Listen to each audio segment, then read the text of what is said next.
We are live. Good afternoon, everybody, and welcome to our public council meeting for August 24th, 2022. 24 hours later, here we are. Council, you see before you the agenda. I'm going to ask for a motion. Moved by Councillor Rice and seconded by Councillor Lane that we accept the agenda. All in favor? Aye. And those opposed? Motion carried. Thank you. I'll read the lands acknowledgement. We begin today's public council meeting.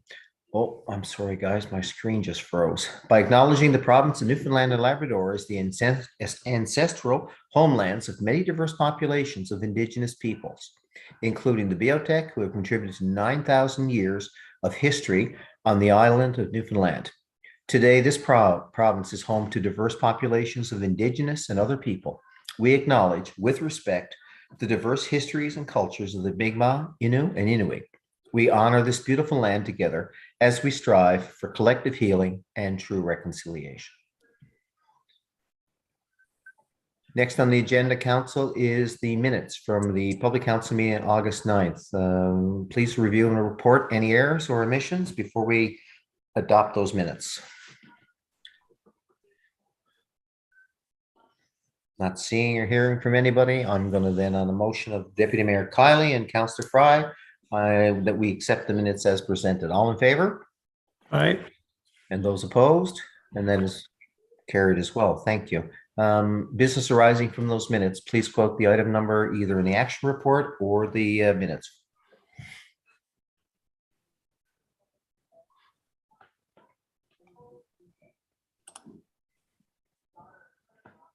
All right, and I'm going to take this time, Council, before we move on to the Planning, Engineering, and Development Committee report, to report that we had a good committee of the whole last night. Council has worked out, together with its negotiating team, a final offer that'll be made to QP 2099. I believe that was delivered at 3 p.m. this afternoon, and we look forward to hearing from QP 2099. I believe there is a meeting planned for tomorrow afternoon. And on that note, I'm going to now call upon the chairs of Planning, Engineering, and Development to begin their report. Who's speaking, please? Councillor Rice is starting. Thank you, sir. Go right ahead. Thank you, Worship. So number one for PED is our ICEP. Number one is investing. What this means is investing in Canada infrastructure program. And what you see before you here is Farrell Drive upgrading between Holden Street and Evans Place, water, sanitary, storm sewer, asphalt curb, and sidewalk replacement. And I quote the number on that contract, 17-GL-21-00044. Contract recommendations. Background on this one, Your Worship, is the design build request for proposals, RFP, for Farrell Drive upgrading between Holden Street and Evans Place, water, sanitary, storm, asphalt, curb and sidewalk replacement, closed on June the 8th, 2022. The city received a total of 2 responses for this RFP. The scope of work was the goal of this project is to complete reconstruction of Farrell Drive, approximately from Holden Street to Evans Place, and replacement of all infrastructure within the limits of the city property right of way. This includes the design, supply of construction materials, and the removal of existing infrastructure and construction of new. The purpose of this design build is to solicit potential proponents to submit proposals for the completion of a specific scope of work. The benefits of a design build approach are unlike a typical design build. A bid build approach in which the city engages into separate agreements with both a consultant and a contractor. The city is able to enter into an agreement with one vendor, the design builder. This leads to a more efficient project, as the contractor is responsible for construction, is also responsible for the design of the project. Overall, the design build approach to projects has been beneficial to the city. So recommendation from PED is that we award the contract for Farrell Holding to Evans section, upgrading project numbers 17-GL-21-00044 to Dexter Constructions Company for a bid amount of $7,096,765, HST included. And I so move. It is moved by Councillor Rice and seconded by Councillor Fry. Any questions, Council? Yes, Mayor, if I Please, could. Councillor Locke. Well, the first question is, first comment. This is a big piece of work. This is quite a piece of infrastructure. I'm delighted with the design build approach. We successfully used that on some other street work and also the Campy Gymnastics project there on Old Passenger Road. And it worked very well. I found it very efficient, limited our change orders, able to control our budgets a little better. My question, I guess, to our director is time frame here. Like when do we anticipate this completion? Like I said, it's a significant piece of infrastructural work. So I'm just curious as to when we might see a start and finish date for this particular project, Mayor. Yep, Director Antle, good question. And I guess there's going to be a bit of an upfront design activity. We may not see anything for a little while. Director? Thank you, Your Worship. Thank you, Councillor Locke. Yes, this being a design build, and it's a proposal that we've accepted or we're about to recommend acceptance, yes, is to do with, they'll submit design information first and there'll be a period of review by the city. So that could be several months of the design piece. Depending on how far we advance the design reviews, there could be certain parts of the construction may start sooner than later. Again, that's the benefit of design build. You can do certain aspects as we approach different parts of the work. The overall time frame is in the order of about 2 years to get this work underway and completed. That may be optimistic because this depends on what we find when we open up the ground, as well as weather conditions. So we're in that order of a 2-year period. Thank you, Mayor. Thank you, Director. I just, for the benefit of the residents in the area, I just wanted to, give them some idea if are they going to expect to see shovels in the ground, this fall or, significant work. But I think that'll give them some ideas of what they can expect. I'm also excited about this work as well, Mayor, in that, we have some great plans and development potential in Northlands. So, this infrastructure will also lay some of the infrastructure that may help us proceed with that particular development. Again, I'm excited about this. I support the design build process, and I certainly support the recommendation that Councillor Rice brought forward here today. Thank you, Mayor. Deputy Mayor Kiley, please. Thank you, sir. Thank you, Your Worship. And as already shared and supported by my colleague, Councillor Locke, also very excited and strong in support of this particular item. I just have a quick question, or more so just if we could comment from our director, because I think you're right, Councillor Locke, when it comes to the significant potential of development that comes with this work that is allowing us to expand in all the right ways. I also was wondering, Director Antle, if you could speak a little bit to the relevance to this in our asset management for the city. Of it's one thing to look at absolutely the benefits of the development, and I also am interested to know what this is going to do for our asset management plan and the work we do in managing that with regards to our infrastructure. Thank you, Deputy Mayor Cotty. This does integrate with our asset management plan. We assess service life expectations of our infrastructure. And in this case, that section of Farrell Drive is at the end of its service life. So through this work, we'll improve and renew that. Generally, our service life expectations are in the order up to 75 years for the renewed water mains. The difficulty in this one is storm sewer doesn't have the same extended lifespan. But with regards to that as well, we're taking into account climate change, recent data that we've established in the past couple of years. So our design will reflect that as well. So that area will be designed for both climate change, the existing infrastructure, as well as the expansion that we plan in the Northlands area. Thank you very much, and appreciate the comments around how asset management is changing with the climate. Absolutely. Any further discussion? If not, I'll call the question. All in favor? Aye. Those opposed? There we are. Motion carried. Thank you, Worship. So number 2, we have sale of city land, Commonwealth Avenue backland. So recommendation and the background is one. City staff met with the developer Emerald Atlantic on July 6, 2022. to discuss the sale of a portion of city land and associated memorandum of understanding, MOU. Preliminary development concept plan was discussed as well. You see before you the picture in your kit regarding the area of in scope of work. Recommendation from Planning, Engineering and Development Committee recommends moving forward with the sale of the portion of land in the amount of $46,000 as illustrated in the attached location map and the signing of an MOU. The developer is required to submit a formal development application for review as part of this MOU, and I so move. It is moved by Councillor Rice and seconded by Councillor Fry. Any comments, council? Any questions? Hearing none, I'll call the question. All in favor? And Aye. those opposed? Thank you. Motion carried.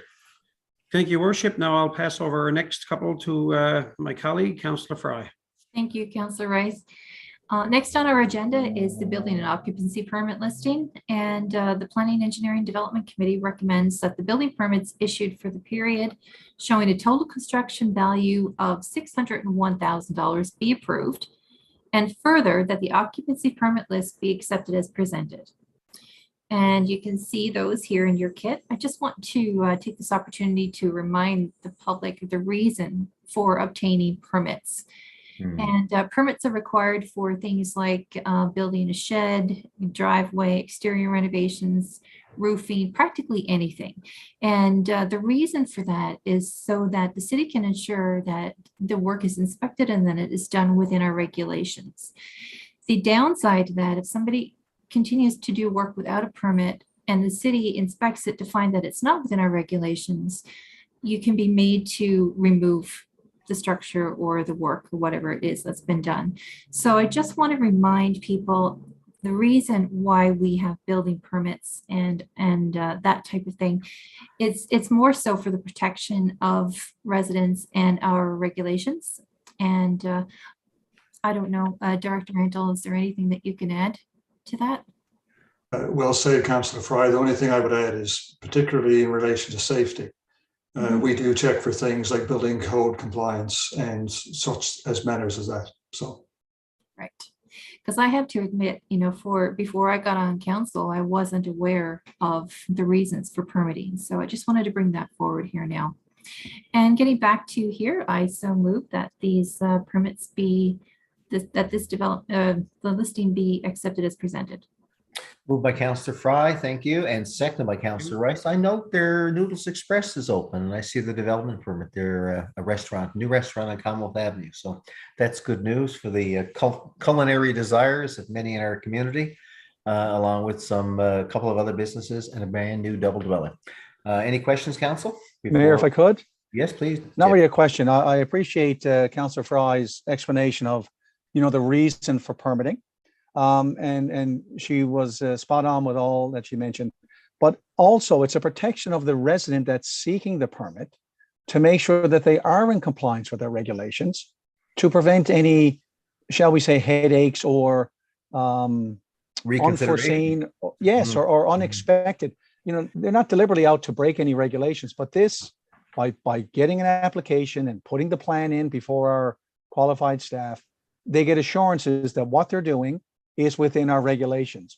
So they know it's built right, it's in the right location. So if they ever decide to sell their property, they can rest assured that everything is compliant, which will allow the sale of the property to go through smoothly. So I just wanted to throw that in there as well, because sometimes, people say, well, is it a money grab? But I mean, the cost of a permit is not expensive. So if you're paying 15 or 20,000 or 8,000 or 5,000 to do your renovations, the nominal fee that we charge for our permits, it's not going to determine whether or not you proceed with your project, but it'll certainly give you an assurance that you're developing within our regulations and guidelines. Thank you, Mayor.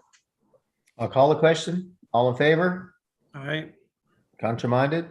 Motion carried. And that would be for the occupancy permits and the building permits. I believe, Councillor Fry, you're going to talk about the development permits next. That's right. Thank Next you. is the development permit listing, and we recommend that the following development permit be approved as presented for the period of August 5th to the 19th.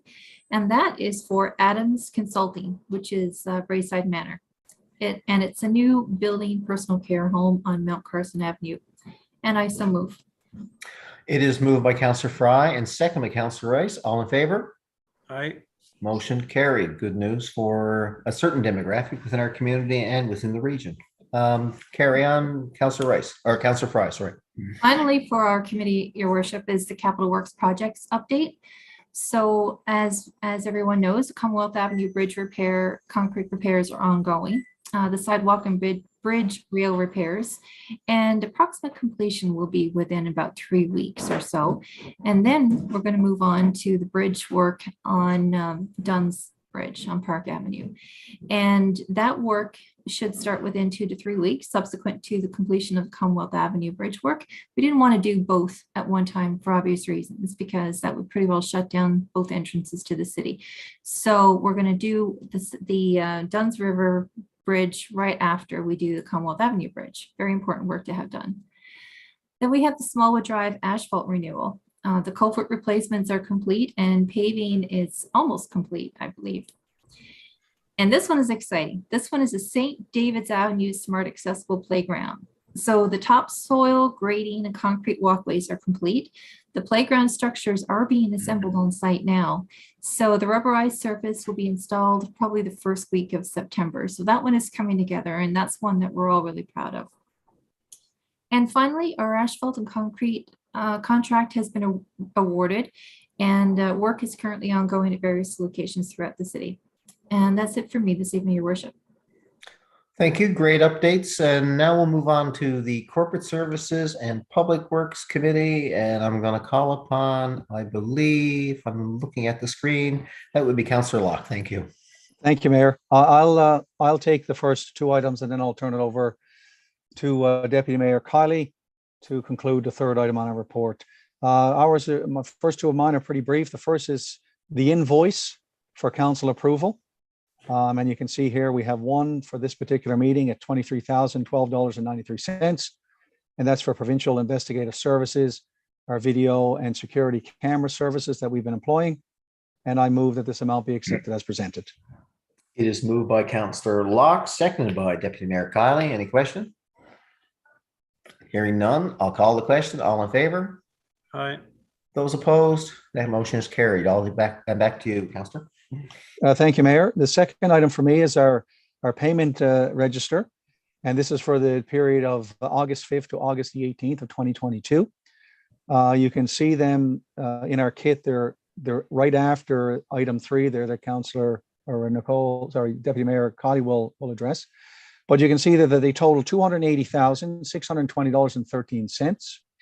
And if you have any questions, one I will just highlight that I raised, and that had to do with the fourth last one there, a Husky East Coast Social Club for $485, just in case that was a query in any of my colleagues' minds here. And that was a refund for a rental. So that's why that one appears there in case anyone had questions about that. And should anyone have any questions on anything else in our register, Director Pittman is certainly prepared to answer any questions. Yes, I have one question there, Councillor Locke. Go ahead. Looking down through the register, I just got a question on the Otis Canada Incorporated. So for $12,653.08. So I guess we have them on a contract for the city for all of our elevator services in our city buildings. That's the question I'm asking. I know they're on contract. I'm not sure if they're on for all the elevators. And one of the directors can probably answer this. Did we not at one time have two different elevator systems that required two, or? Director Antle, I believe. We did at one point.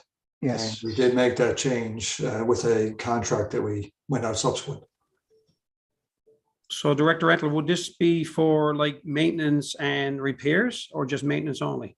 This is, I believe, for the routine inspections that are required by legislation on the elevators. Okay. Yeah. Yeah, it's a legislative compliance. Yeah.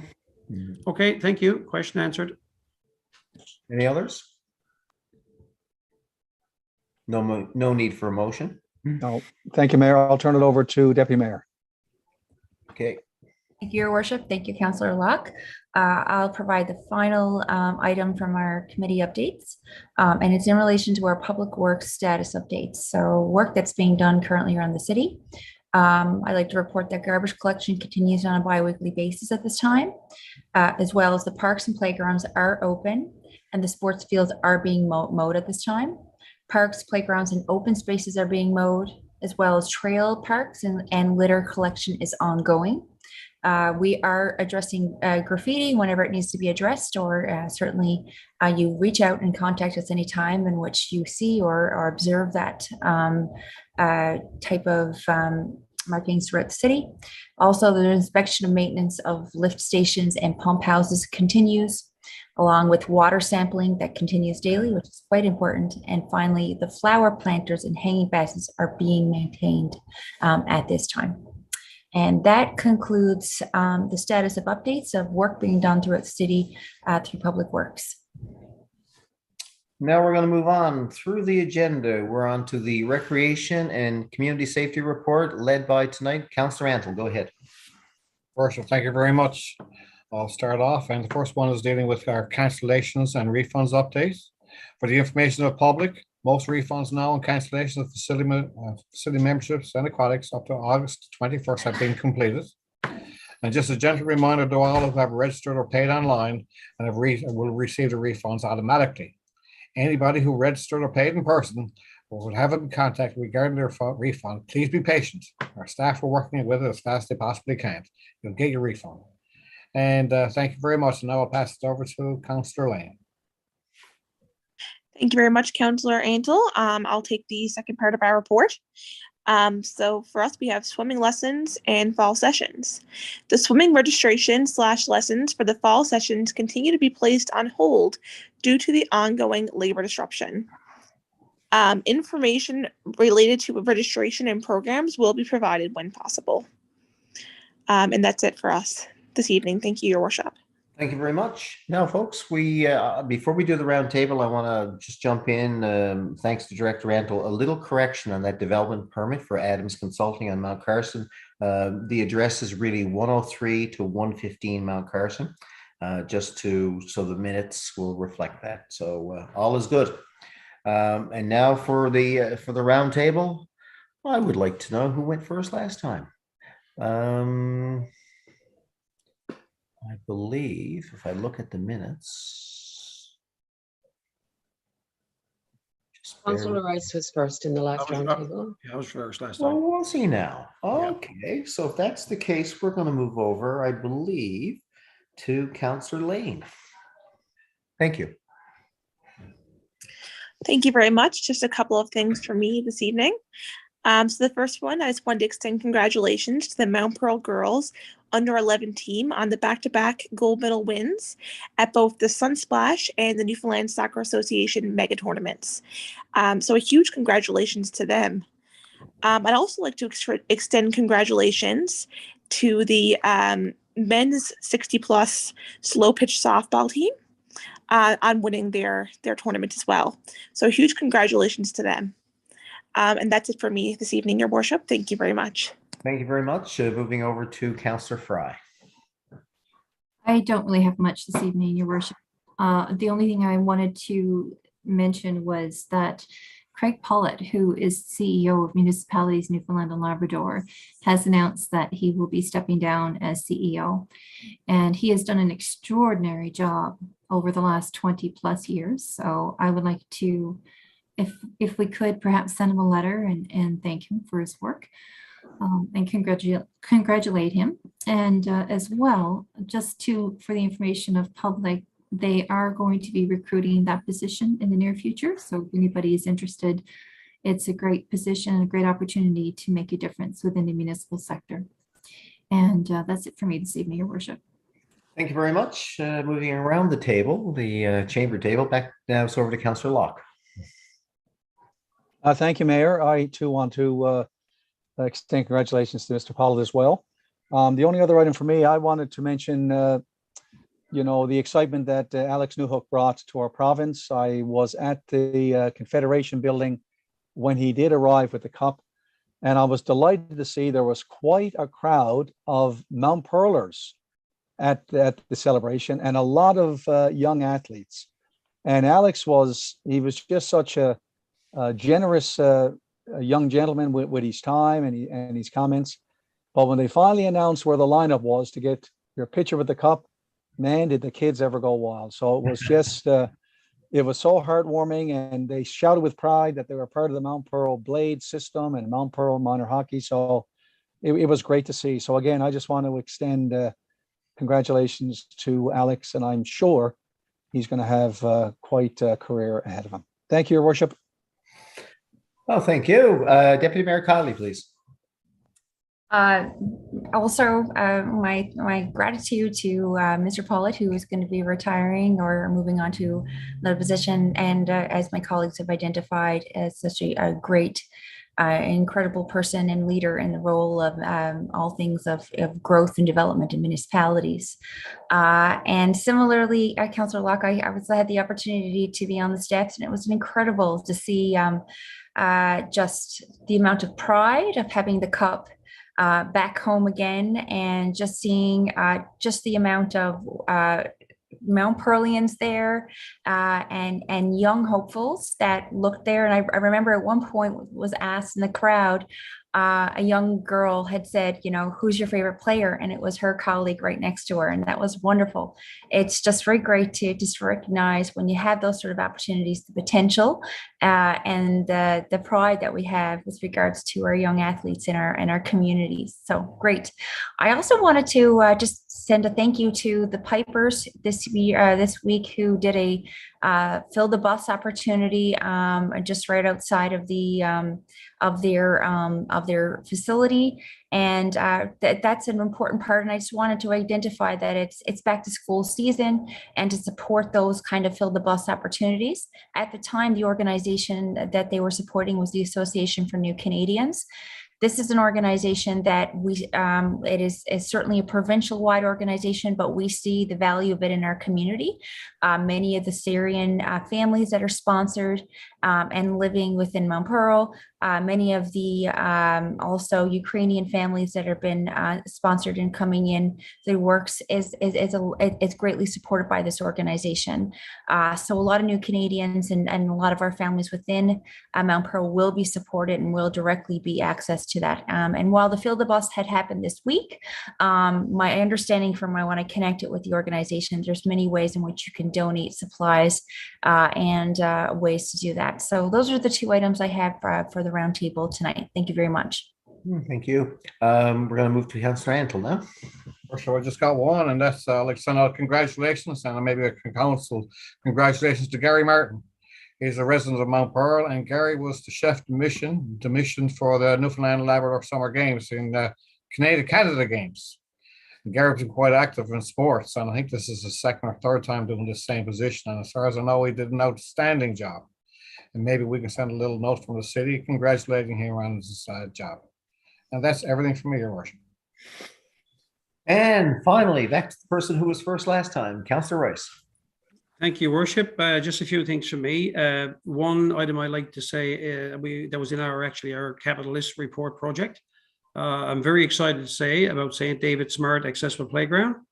I drove up there and had a look, and it's a lot bigger than I realized it was going to be. It's phenomenal work, phenomenal job done, engineering, and the way the design was done.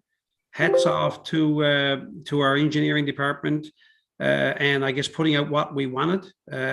It's certainly going to be, I would say, for anybody that needs accessibility getting in there, it's unreal. So, if you want to really see how an accessible playground should be done, visit our playground up by St. David's Field. It's a phenomenal job. So I'm looking forward for it to come to light, and so when we can start using it. Second one I have on my list here is I'd like to say a big congratulations to our Mount Pearl Marlins who were at Canada Games last week. Chris Weeks and Thomas Pelly. Chris won gold and silver at the games, and Thomas won a silver. So congratulations to both of those guys. And also big congratulations to our male and female volleyball teams that competed at Canada Games as well. They finished respectively. I think 8 was position for the men's team, and the ladies finished, I think, 10th. And also congratulations, I'd like to say congratulations as well to our 60+ softball team for winning the provincial tournament. And my last item on the list is I'd like to add is congratulations to Alex Newhook. And just for a point of information, Alex Newhook's grandfather, which is Sean Newhook was Alex's father. Alex's grandfather was one of the founders and former founders of the Mount Pearl Men's Rec Hockey League here in Mount Pearl. So, he died, the years ago, when they had we used to have I guess the banquets and stuff like that. And just want to say congratulations as well. So that's it for me, Your Worship. Thank you very much. And that brings an end to our council meeting. I have nothing further to add. Great meeting, folks. Good seeing you all again, as usual. And on the motion of Councillor Antle and Councillor Locke, we are adjourned. Thank you very much.